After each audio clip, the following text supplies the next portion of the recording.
Wait, no. Oh my God. uh, colonialism and imperialism. What are they? Who are they? Imperialism is the ideology. Colonialism is the practice. Well, one of the practices. Basically, imperialism is the want to exploit other lands for resources such as profit, land, spices, oil. Basically, the want, the idea of taking other places for their stuff.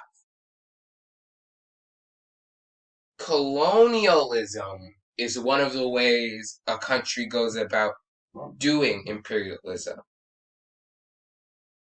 Basically, colonialism is how. If imperialism is the why and the what you want to do, why you the what you want to do and why you want to do it, colonialism is how, the logistics. Like colonialism is one of the hows you're going to go about doing imperialism. It's one of the practices. So there, I answered the question. But I still have more to say. Anyway, um, good. Anyways. So the ways imperialism is practiced. Sorry, I needed to do something. Ways imperialism is practiced, are practiced, the ways, range from really hands off, really hands on, and a lot of stuff in between.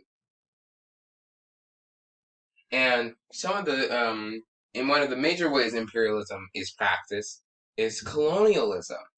And two of the most major ways colonialism was practiced, well, is either settler colonialism or indirect rule. I'll use two countries as an example. The USA was a settler colonial colony. Well, the 13 original colonies of the USA was were a settler colonial were a settler colonial society. Basically, people were brought there and they slowly attempted to replace the indigenous people who were there first. Settler colonialism is when one country wants to exploit another region, so they send their people over there in droves to get rid of the population that was there first. So, like in America's case, there was a bunch of indigenous people in the 13 colonies there. But yeah, there were a bunch of indigenous people in the 13 colonies, and the American and England put, all those people there, and through diseases and murder, and disease murder, and mass murder, the indigenous population was really shrunk down. And the United States kept doing that even after it gained its independence. So that's kind of settler colonialism. Basically, a country wants to exploit another region, so to aid it in that process, it sends a bunch of its people over there to help extract resources from that region and send it back home. Then there's indirect rule. And the example I'm going to use for this one is Nigeria. Nigeria was kind of formed when Britain combined two of its protectorates and made it into one shining colony. Hmm. Anyways, anyways. Nigeria was ruled by Britain through, the policy of indirect rule. Basically, there was a lot of some military officers and some political officials, but their job wasn't really to like directly control all of Nigeria.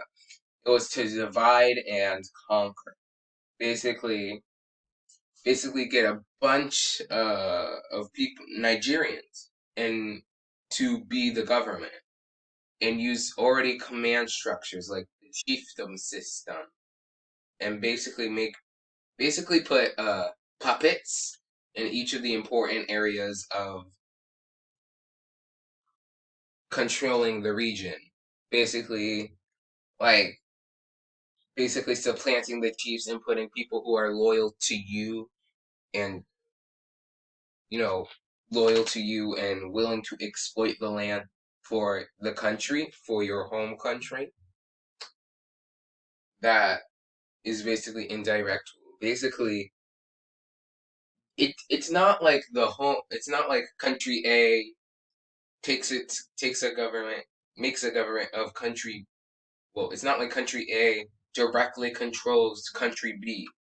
It's more like country A goes to country B and with threats of violence, money, and religious stuff, basically convinces parts of the population to rule the country for them. And country A gets the profits. Country B just gets exploited. So in Nigeria, basically like kings or obas. Well, in one case, the oba of Edo in Nigeria, after some perceived slight. This was a bit before Nigeria proper became a thing, but he was basically he was basically exiled, and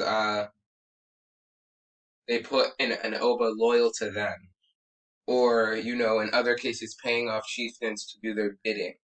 And like a lot of times in Nigeria, the people in the south were more open to getting Western education. So people in the south of Nigeria tended to be more in the bureaucracy, while people in northern Nigeria, because of cultures, were much more resistant to Western education. So a lot of times it was much easier to just take a chieftain, get rid of him, and put in a chieftain that was loyal to Britain, or pay a chieftain to be loyal to Britain, or say, I'll get rid of that person if you help me.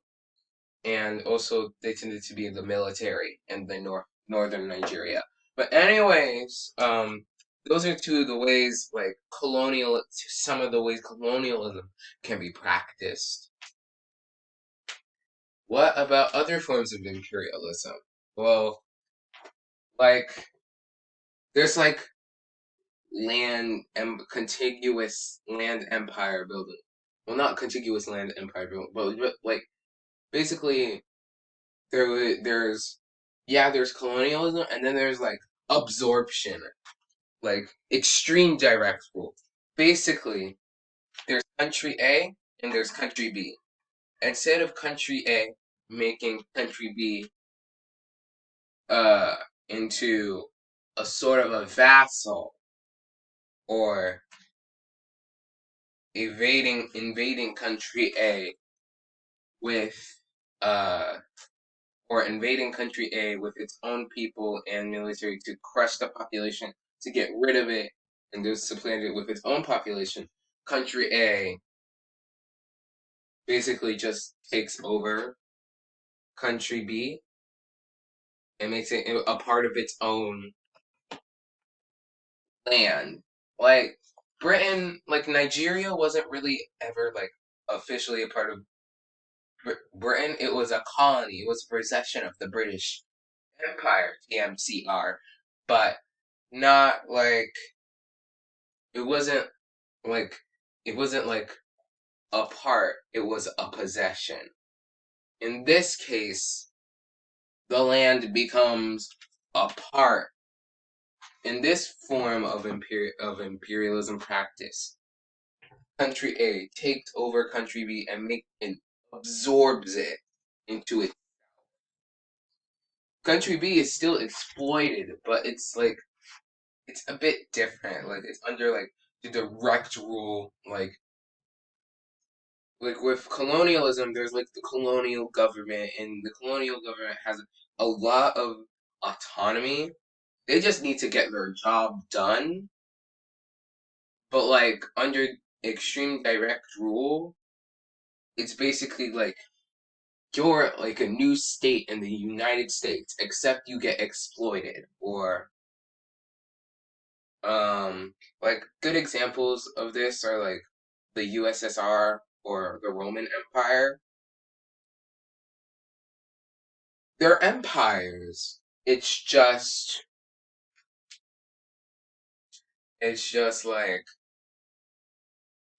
it's not like the same, it's not exactly colonialism. It's still practicing imperialism though, you know, exploiting a land for its resources. It's just it's under the country's direct rule directly, like it's in the same country. Not like, oh, we own that. It's like, no, this is a part of our country. We just exploit it. That's kind of how it works. That's like extreme direct rule.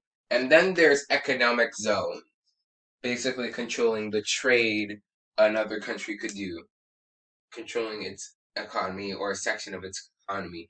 Basically, country A controls, I don't know, country B's railroad system. Like, country A made a corporation that controls country B's railroad system, and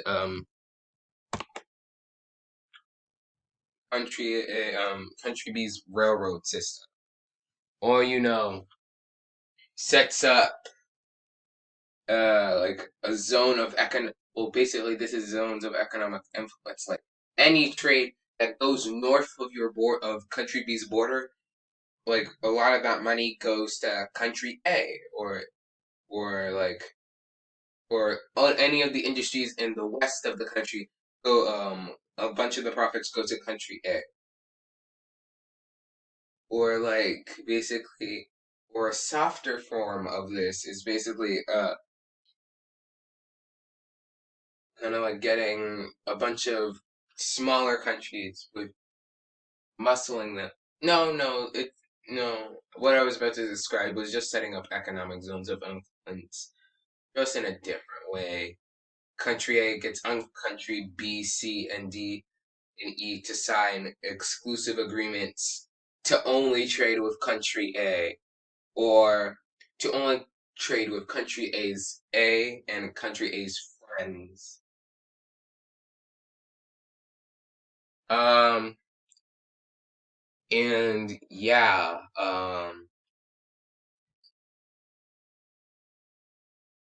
imperialism. There, I explained it. I haven't done the best job to explain it, so let me just circle back. Imperialism is the ideology, the want to go and take and exploit land, to exploit a region. Imperialism is a want to exploit a region, to take its resources. Colonialism is a way that imperialism can be practiced, but there are multiple other ways. I hope that clarified something. I hope I didn't make you more confused than you already are. Here are my sources. Here are the picture credits, and I'm done. Bye. Have a nice day. Happy New Year's.